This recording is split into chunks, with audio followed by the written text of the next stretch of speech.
आता ह्या कसला सेलिब्रेशन चालू आहे? नमस्कार मंडळी, मी सानिका. धनुक घेऊन मी कॉलेजात जाऊन निघाले आणि त्याचं म्हणणं होतं की बरा दिसत असले तर ब्लॉगमध्ये घे, नाहीतर घेऊ नकोस.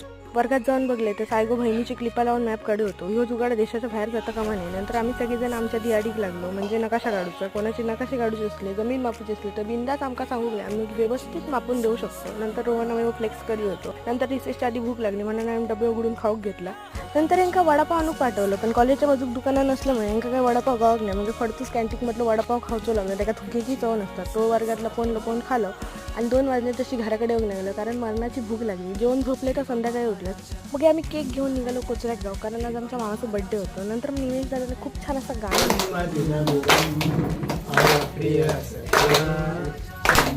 मामान केक कापला आणि ह्याचंच सेलिब्रेशन मगाशी चालू होता. नंतर मामाच्या लाडक्या बहिणीने पुरणपोळी आणलेल्या आणि ते दिल्या आणि मी माझ्या धियाडेक बसलं. आमच्या आयुष्यात ह्या काय दुःख संपणार नाही. मी